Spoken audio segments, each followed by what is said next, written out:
If you have data, then you become powerful, right? And if you say, I have the data and I can educate you with the data, like, this director is making a buying decision on a service provider, they become powerful to their, provost or dean or CEO or whatever. Now they start to be able to look good. Totally. Here's the thing that we've found, and it's interesting because it applies across so many sectors. What we've seen as a breakthrough strategy is when you are able to have transparency and trust through those different sources, you have a huge advantage over everybody else for the reason you just described, because all of a sudden somebody's like, I can go to the provost and say, okay, I know what the math is now. Here's what's going on. Here's where our opportunity is. And since no one else can do it in the space, that gives somebody a major advantage. And it starts with data.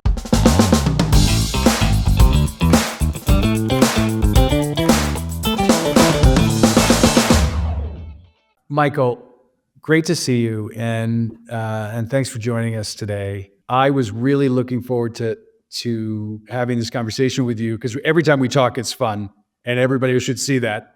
But I wanted to open by telling everybody how you and I met. So we had, at what point for executives, we had an education client, and that we had an opportunity to talk to about maybe doing a large project for them. And we realized very rapidly that we knew what we knew, but we didn't know a lot about this space. And so I gave this project to one of our folks to say, go find a guy who really knows what the hell he's talking about. And you're like, it's almost like a picture in the dictionary, and there you were, which was really funny. And then on top of that, you're just, it's always fun because your approach to this is always a little irreverent, which I think is particularly critical as you're trying to compete in such an incredibly competitive space. So thank you for joining us. Oh, you're very welcome. And that was a fun project for me too. Yeah, So it was. let me scratch some itches and stretch some muscles that I hadn't in a little while. Great. Yeah. So, you've been in and around the education space, helping institutions find the right students, get them in seat, even help them to think about how to get the types of students who are going to stay, which is a critical part of the value, and worked at some of the most successful businesses in this space. Education Dynamics, incredibly successful business, and had a major role there. So given where we are now, if you had to start by coming up with a few things that you'd want to say to somebody in the elevator about how to be successful in acquiring or really acquiring students in a way that can make sense in this competitive environment, what would be the advice you'd give to that executive or that operating professional? I'd actually ask them what their finish line was first, right? Right. So, Great question. So, what's your finish line? And I will work backwards from there, right? So, I'll just give you a really easy example, right? I've been involved in pitches where, I got brought in, or the company got brought in to advise on building a series of programs, or taking programs online that were sort of academically directed, right? So, a professor or a dean is just like, hey, I think we have this good program. I'm going to take it online. And then they go to the administration and they're just like, all right, get us some people to take this online. Here, they gather up some money and they tell you what they want you to do. And you kind of look sideways at them. And you're like, why would you want to do that? And so I'll give you like two really easy real life examples, right? One of them was, I'm not going to say who the client was, but this is like a pretty major university that you've heard of. And they're like, well, we want to have a leadership program that we want to take online, a master of leadership. And, tell us what you think about this. And my response was, don't do that. That doesn't make any sense. And they're like, what do you mean? I have a leadership at, master's degree mode. Well, if you're going to have a leadership master's degree, cool. You can do that, and you can, I guess you already have that. But if you want to take it online and you want to hire somebody, whether it's internally or somebody out externally to gather students for that, you have to understand a couple of basic parameters. I'm going to say a sentence and you're going to get mad at me. And then you're going to think about the validity of my sentence. Is your master's of leadership basically an MBA with no math? And like, grumble. The answer to that question is yes. So it's like, who's the kind of person you're going to recruit, and like, what is the value proposition? And it's really just like, if this is an MBA without math, then it's kind of just like a worse MBA from a positioning standpoint. I'm just talking about, look, your school might have a great brand. This program might be a great program in the vertical, but when you're advertising for this, you are now playing in a different field of battle. You're competing against other people who are advertising in a certain space who are better at this than you are, at least right now. And the problem is, if you think about sort of an audience delivery standpoint, or like what are the kind of things you're going to want to advertise against in order to get people who would be interested in an MBA-like experience, you're quickly going to find yourself competing against people who are advertising MBAs, except for you just have a worse offering. By the way, I also wouldn't advertise an MBA, right? That's sort of like the kicker to this. I wouldn't advertise that either. But I really wouldn't advertise your MBA without math. So wait, let's say more about you wouldn't advertise an MBA. Oh my gosh. I think what you're talking about here, which is really a big idea, which is kind of an interesting idea, is institutions, particularly the larger institutions, who the brand and the in the aggregate, what they're providing, they don't, when you advertise wherever, Tufts or you name the school, when, the old model it wasn't like, hey, Tufts, come for our leadership program or whatever, you come to Tufts, right? And so the folks who are building products, right, are probably, it sounds to me like they're not as sharp about thinking about the product standing on its own as opposed to the institution. But let's come back to this MBA question, because that's a fascinating one. I think for those who don't know the headspace. There's a complicated answer. There's a lot of pieces to it, right? So I'm very for like Tufts is your example, right? Or any institution that has some amount of brand equity. I'm very for advertising to make sure you show up when people are looking to go to your university, right? That's some of your highest intent and most efficacious opportunities for advertising. And in fact, I bet if you want to have a site link that says, hey, I have an MBA program, or like in the additional sort of content that you can display, tell people that you have an MBA program or a leadership program for that matter, you go ahead and do that. You're going to get some prospects as a result of that. And those prospects are going to want to go to your school, and your school happens to have an MBA or leadership program. However, if you're just going to advertise cold, right? Like somebody out there wants to get an MBA, like theoretically, and they know they want to get an MBA online. And those are the kinds of things they're looking for. Your brand equity is a lot less valuable for that person, right? That person who's looking in this particular way for this particular sort of degree, they're less interested in your brand. If they were so interested in your brand, they would have looked for something else, right? They would have looked for your brand as an example. What they're interested in is a degree that they can get, probably a degree that they can afford, right? And, that it is going to deliver for them clear employment or income outcomes that are better. And they're going to want to know like how much it costs and how fast they can get it. And your brand doesn't factor into that for these sorts of people looking for this sort of thing. I'm going to come back to the question you just asked and go back to my original story. A different client, not the leadership client, once asked, well, do you think there's a market for people who want to just go to a more rigorous MBA program? And the answer is no, right? Not when you're advertising. People who are advertising against someone who wants to look for an MBA, those people are not looking for the most rigorous program. They are looking to obtain a degree that will help them earn more money, and they want to get it fast, and they want to be able to afford it. If they wanted to go to the most rigorous MBA program, by the way, they wouldn't choose your school, right? Like there are schools that have better brands than yours. That if somebody wanted to wanted to just have a rigorous experience, they would choose that school, right? So just to come back to the economics of advertising, when we had this conversation, or certainly when I was advising potential clients on this, what's called the first page bid estimate, which is how much you have to bid just to show up on the page against an MBA or an online MBA, is $100. Doesn't mean you get charged $100. It means that you have to say that I'm willing to pay $100 a click just to show up on the page, right? And so you just do some quick math on this, right? So let's say you convert 1 out of every 4 people who come to your page. By the way, that's pretty good, right? If somebody has to give you some PII, right? Like, here's my phone number, right? Yeah. That means that's going to cost you $400 to obtain a lead. Okay, $400 to obtain a lead.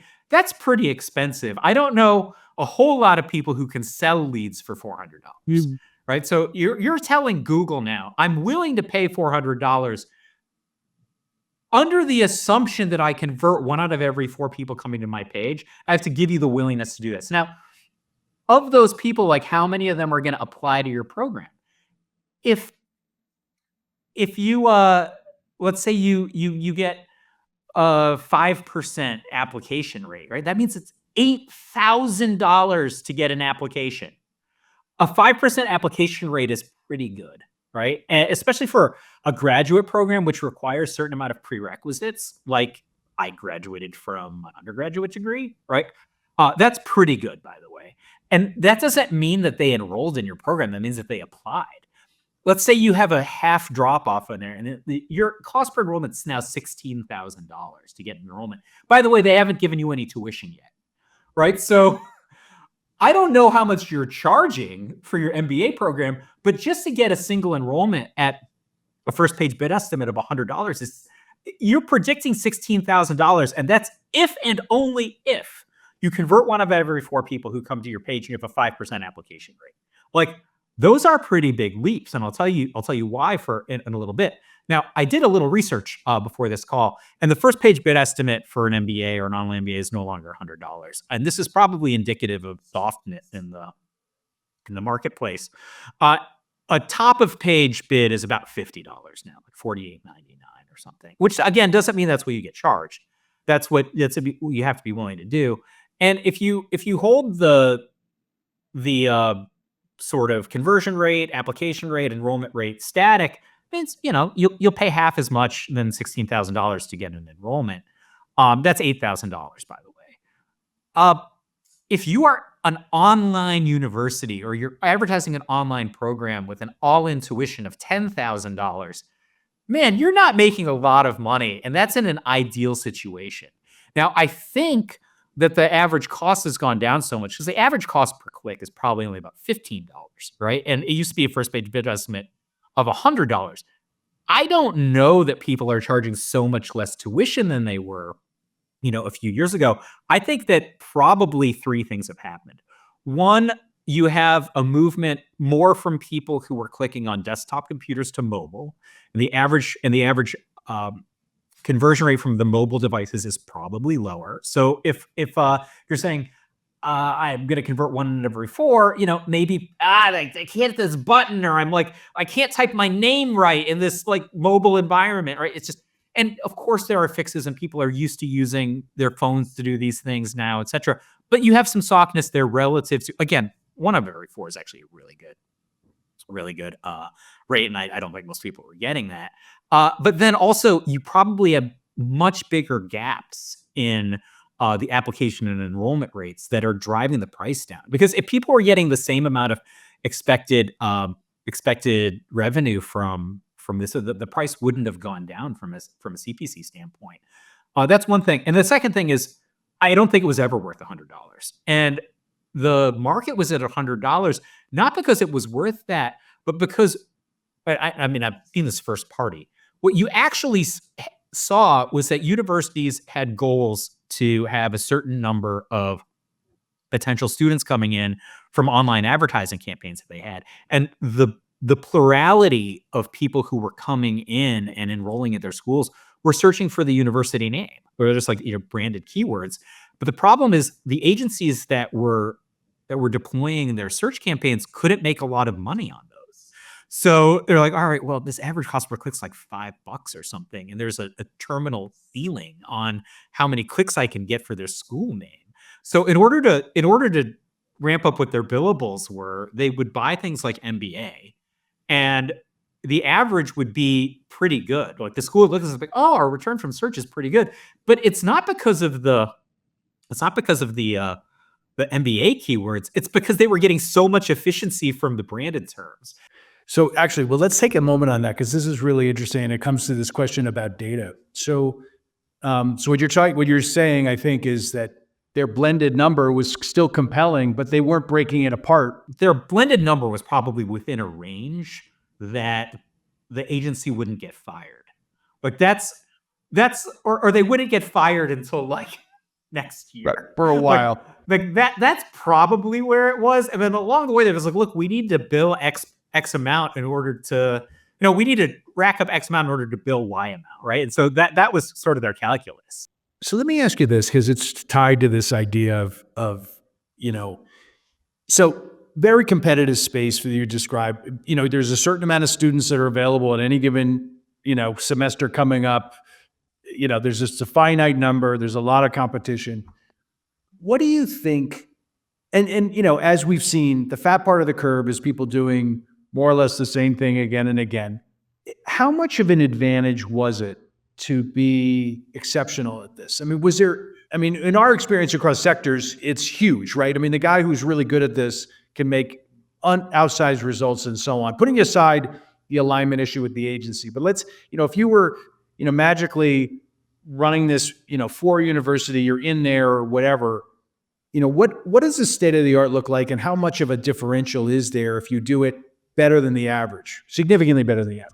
When I came into the industry, I came in to run pay-per-click programs in like 2011, and our CEO at the time was a man by the name of Tom Redden, who was the former CEO of LendingTree, right? And he would say something along the lines of, you kind of need to be in the 95th percentile in order to make any money, and everybody in the 80th percentile just loses all of their budget. It's just like how quickly they lose all their budget is this. And we were in the 99th percentile, so kind of F the 95th percentile. And so how good is Education Dynamics over the course of the span I was there, from 10 and a half years, from 2011 to 2021, bought almost all of its primary competitors, and did so by outmaneuvering folks on front end marketing. And Really? I was the CMO, so I'm going to take 100% of the credit for that. But yeah, we outmaneuvered folks, and it did a couple of things, right? So different companies were better than us at certain stuff, right? So you might be better at running a call center, or you might be better, might have a large affiliate network, but what ended up happening is, especially if you could get the high intent leads, from search, then you can increase your prices relative to the average, but then you're also delivering a better blended product to clients than people who can't compete with you on search, right? So let's say I have 100 leads that I can generate, and I used to have, I could generate 30 of them from search, but because I'm getting outmaneuvered, I can only generate 15 of them from search. Well, I still want to deliver 85 other leads, right? I'm not going to just deliver 70 leads now instead. So I'm going to go fill that with something else. And my clients over time are going to say, hey, your performance is softer than it was this. So you might not have 100 leads next month. You might have 85 leads next month, or, their average price is going to go down. And so, from the lead provider standpoint, that was the thing that was really helpful to us, because we ended up being able to deliver such good prospects to the clients relative to our competitors at the time, and that manifested both in more robust lead prices and in having a mix that was better and getting more share of wallet. So that's part of it. The other thing that's really important in this industry is what's called speed to lead. And so we ended up building an agency business that it's very very successful. It's probably it's a huge percentage of Education Dynamics business now. It wasn't when I started, right? So, but one of the things that they really well is run call centers, and they run call centers for schools. And so a school might be really good at educating potential students, but they might not be really good at getting contact with a prospect before they become a student, right? Or understanding the economics um, of an admissions department. And so outsourcing that sort of function is really important in this industry because if you go back and look at the people like I'm starting my journey as a potential student on a search engine and I'm typing something in, right? And then we could talk about all the different things that people potentially type in, but I used to say like every student starts with a search, even if they get delivered some other way, right? Start with a search. Those people don't know your school. They don't know which school they want Yeah, to go to. right. They know they want to have a particular outcome. And so they don't have a lot of brand loyalty at the beginning of their journey. What ends up happening is those people, they might fill in 2 or 3 different inquiry forms in a short period of time. The school that wins is typically just the one that calls them fastest. So that's a crazy thing for most people to hear, but it's probably like 45% or something. Just whoever called them first. Let me to that end, I mean, the fact that you know that obviously, how critical is data infrastructure in being able to who is in the education dynamic success in terms of understanding what was working and not working? I mean, it's everything, right? So like I wish I had run some basic math on this. So I'm just trying to do this on the fly. When I started before, so search became, and other biddable platforms, like, they have a robust Facebook practice now, right? We started selling millions and millions of dollars of our own generated clicks, right? That became part of the mix there. But at the outset, when I joined, everything was like cost per lead, right? So we would work with a partner, or we would generate. I should say the companies before I came on. The company would generate a lead from SEO, where they would work with a partner, buy a lead, and then maybe internally price the lead and then sell it for hopefully a higher price. And so you would have situations where business intelligence would be like, well, you can't expose this product to this channel. Or answer, why? Well, your average cost to acquire a lead is higher than what we could sell the lead for. And so I'd have to explain to them, like, that's only true if I'm buying the lead and then selling the lead. But if I'm buying traffic, right, and then I'm transforming the traffic into some number of leads, by removing this from the pool, you've actually just increased the cost of the entire pool and reduced the potential revenue. What you have to understand is you're not even, quote, losing money on the lead, right?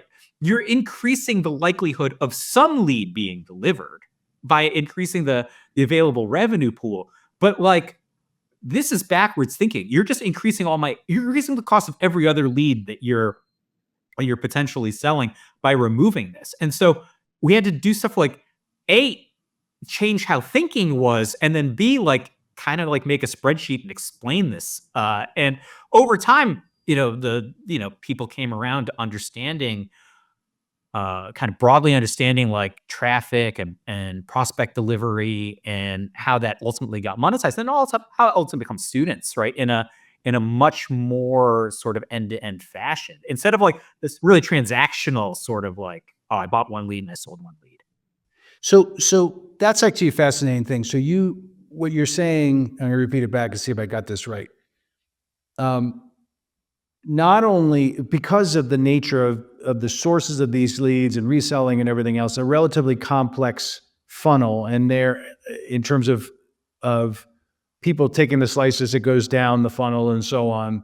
But a critical part of this was having a full view on the whole business, right? This is why this, particularly the PPI, like the PPI model, the model where you're essentially working closely with universities and thinking about how do I get the right people enrolled and getting paid on that, was a critical part, because you could see the whole funnel and then they see the data. So we see this often with companies, which is if you're only looking at part of the funnel, you're constrained because you're only optimizing for that one piece, and all these other pieces are moving too. So, but first of all, does that make sense? Do you agree with that? Does that make sense? Oh yeah. I want to violently agree with you, and then give you an example. Okay. I'm just making stuff. Let's say you have a high intent source, and the average cost to acquire a lead's like $45 or something, and that some number of the people in this source like want to get like a religion degree, right? So, and that like your only source for religion degrees is at like $35. So, um, the BI person might be like, hey, the average cost to generate a lead in this channel is $45, but the religion degrees are only $35. I want to remove this from the pool. So there's two things that are going to happen when you actually keep the religion degrees in the pool. A, you're going to stabilize or lower that $45. That's one thing. Because if your only source of religion degrees is $35 and people are searching for religion degrees when they go into this high intent source, your cost becomes infinite because you can't match them to religion degrees now because you've removed the source of revenue from that. So your average cost is going to go up. But what's actually going to end up happening in the long term is that you have this high quality source that's fair priced, equilibrium price is like $45. The client is going to see that and they're going to be like, oh, wow, we should give them more budget or we should increase the price. And so, maybe the religion degree in the future is actually no longer at $35. And so that price can go up. But you have to have like a much more end-to-end way of looking at the client relationship, understanding the sourcing, understanding like the machine and how like you transform a human prospect coming to a website and like what rigmarole they jump through in order to become a piece of data that you can now sell. Like that's really important, like the marketing people had to understand, the matching engines. Yeah. So let me ask you this, and this is something that came out of our conversations and also our conversations with a number of institutions as well, is generally their understanding of the whole funnel and their access to data is really limited, right? And so they're kind of getting the end product. But what we started to see was if you were able to provide this bigger picture to them, to the folks who are running these programs, having a deeper understanding of the data was actually obviously incredibly valuable to them, because then they could see this machine as you describe, and they could begin to understand the sensitivities and so on. But at the same time, and actually we've also found this is actually very, very helpful for the folks who are providing the leads and so on, because now there's a way, in the long term, there's a way to build a better relationship because people are using a foundational set of data that helps everybody get better. Does that make sense? Do you agree? Yeah, that's a very dangerous way of thinking, depending on what your business is. So if I'm a university and I'm buying all my own prospects and I'm running all my own campaign and buying all my own traffic, I celebrate where you're coming from. And I want to work with Exactius to have the best, cleanest, most comprehensive data that I possibly can. But if I'm a service provider or I'm a middleman and I make different amounts of margin depending on what soup I sell to potential clients, like I really need to be in the acceptable range versus giving them like complete transparency. And to be honest, the industry has moved much more towards like kind of transparency at the prospect level. What ends up happening is a couple of things. One, sort of the service provider / middleman part of the equation kind of gets squeezed, right? So, people like, oh wow, well, I offered you leads at this, and this level. They're like, well, I really want these leads, and these leads are also the most expensive. That's great for you. And so the answer is like, well, I can give you these leads, but there might be a finite number of these leads.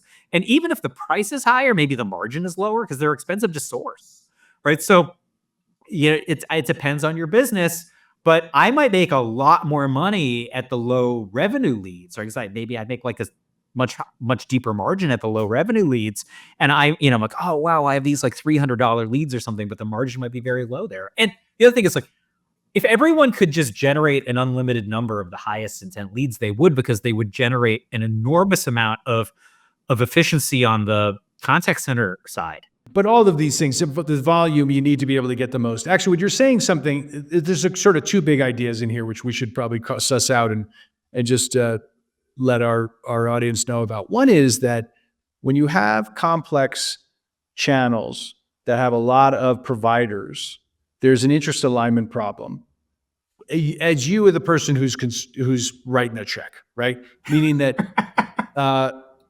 people are making a living, which is not necessarily bad, but what you're describing is that if people are trying to figure out how to maximize their margins in the funnel as they should, there's opportunity in there for you as an operator who's trying to figure out how to get the most for your university, obviously, right? Now, there's a balance because we also know trying to build these teams in-house is very difficult. But what we're finding as we talk to people is and then, by the way, this is not just true in education. This is true across all the sectors we see. If you're able to, as the person who's in charge of the budget and trying to figure out how to get, whatever that business goal, the thing you started with, which is always the most important question. What are you trying to accomplish? If you have a single source of truth that you can see what's happening across all the different things you're bringing in, it's a gun and a knife fight, as they say, because you can begin to allocate, right? You can understand, hey, this part of the channel is out of market, or this provider is out of market because I can see and I can begin to understand some of those sensitivities, and I can capture some of that value for my institution by using data. And so the key, really, all I was trying to say, which I think you would agree with, is whoever has the data has the foundation for an opportunity to improve. And without the data, particularly in this type of channel, you're really, I wouldn't say at the mercy, but you're not in the driver's seat. So there's a couple of things around the data that are interesting, especially from a pricing standpoint. One of them is sometimes you have clients, in the education space, typically universities, and they have some idea about who they want to generate as a student. They could give you parameters, like they live in this state, don't live in this state. They're this old, they're not this old. They're this gender, not this gender, stuff like that. So one of the things you could do is actively just try to source people that are within their target. And, the question is, how much more do they pay you for getting somebody who's within this target? Because there might be, they're like, oh, I'll pay you 60% more to get someone in this target, but it's like 90% more to hit all their overlaps. Right? That may or may not be a good outcome for you as a service provider. But the other question is, I found this a comical percentage of the time, you could get a client the exact person that they wanted from a psychographic, demographic, age, geographic perspective, and those people just didn't become students, didn't transform into tuition at the rates that they were looking at, because they were talking about this kind of human prospect modeling irrespective of sourcing. And really where people were coming from, or like what keywords they were putting in, versus if they were coming from a display ad or a partner, what kind of partner, was so much more important than like the things that are correlated and not necessarily causal in terms of somebody transforming into tuition. And there's so many factors. I said earlier that the school that wins is typically the one that calls you first, but there are important factors in the performance of a campaign that don't show up in any spreadsheet. Like, what if I don't pick up the phone because my kid cried? Or like, a TV commercial that I wanted to see came on and I looked away, like right when you called. There's no way to track for that. Like, and that's real stuff that happens in reality that doesn't show up in any spreadsheet. So, depending on how big your population is, you could, you don't know. And, kind of have to go with hopefully large numbers of things that you do know. Right. Well, and of course, not knowing anything is worse, right? So, but the problem is some of the things that are negative just literally just don't show up on any spreadsheet. My kid cried doesn't show up on any spreadsheet, Yeah, right. No, totally.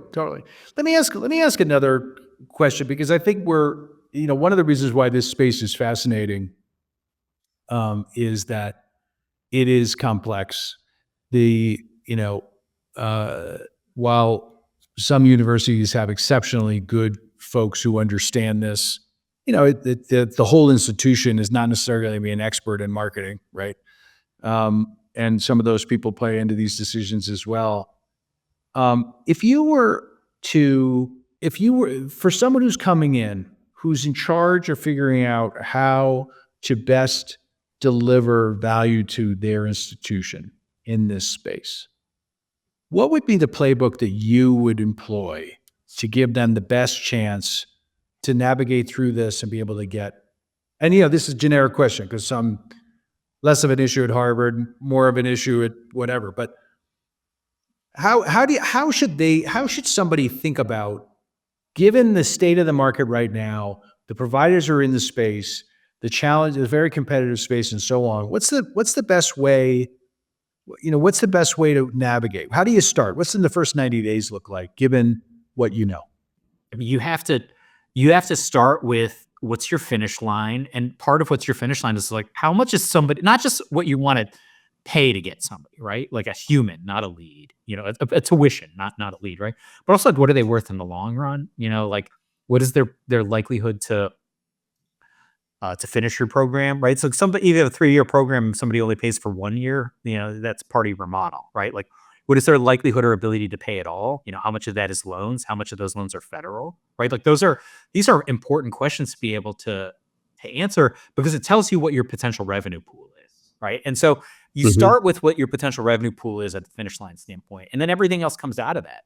You have to pay somebody to do the marketing to get people into that revenue pool. Then you have to pay Google or Facebook or whoever you're gonna buy advertising from. Those are 2 different costs. You have to pay a contact center, right? You have to pay somebody somewhere to call people and tell them how great your school is so they come work there. So understand what your potential revenue pool is and kind of what the opportunities around that are. And then the second thing is really, really dial in what your costs are and your costs at different levels. People think about things from a cost per lead basis. And some schools have to think about things mostly from a cost per lead basis for legal reasons, right?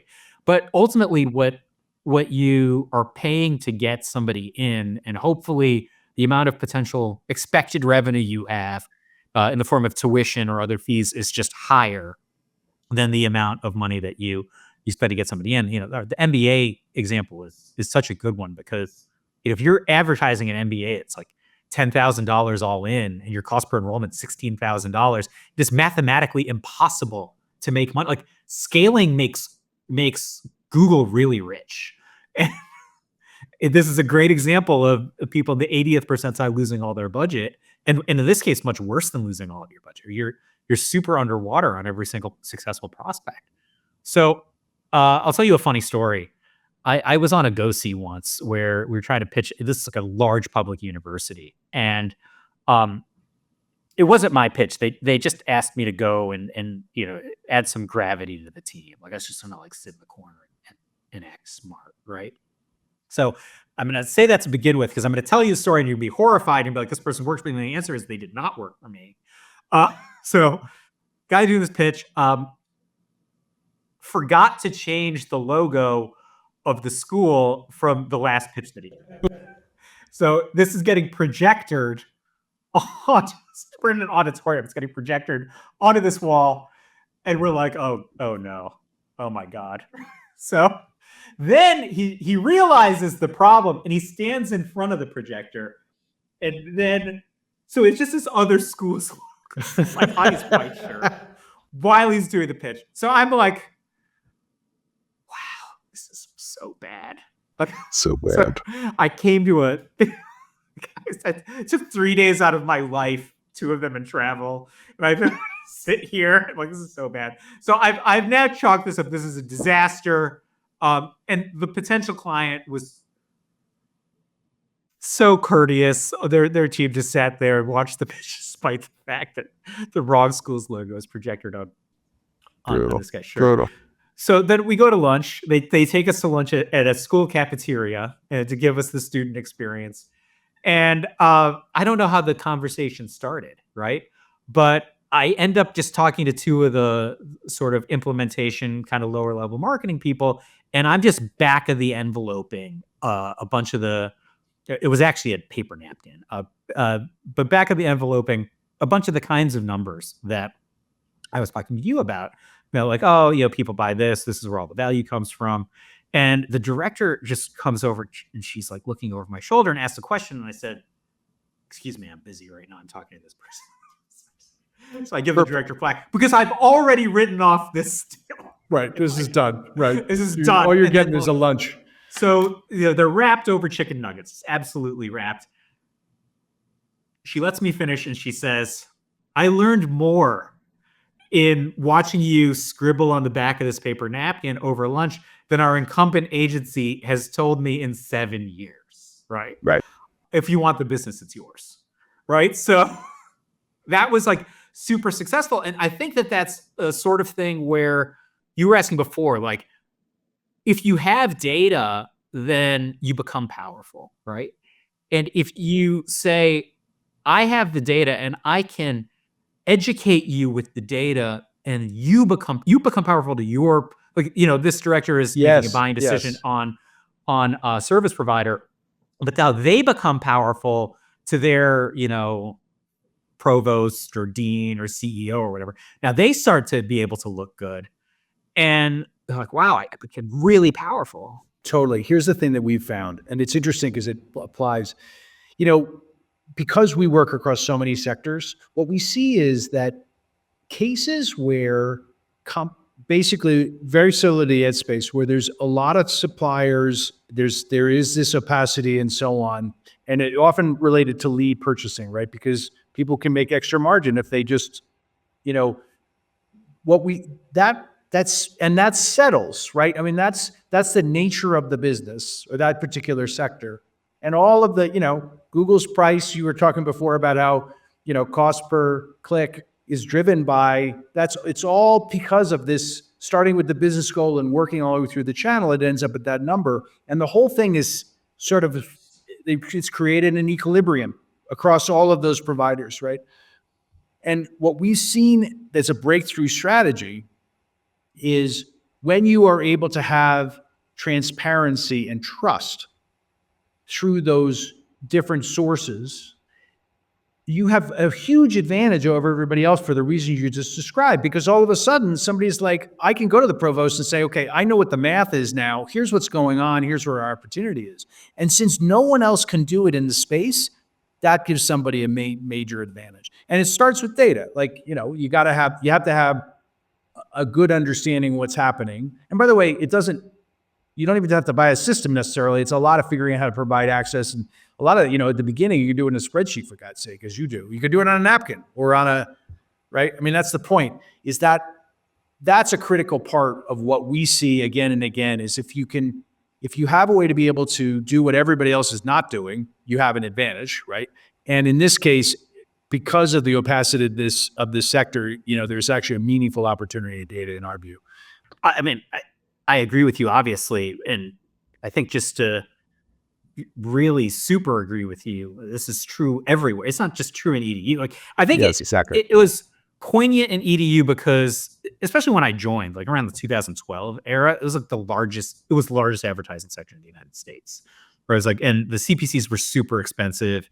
And, if you were coming into the industry in like maybe 2008, 2010, you could just like stick your hand out and $100 bills would fall into it. Right. But then at some point, you had to get really good to make any money at all. Yes, exactly. Every time. That's like now is so different than it was, 3-4 years ago, which was so different from the 10 years before then. Like there are, like I told you, the average cost for those MBA keywords is down 50+%.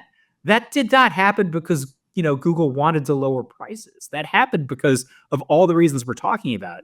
You have universities making probably more transparently driven buying decisions.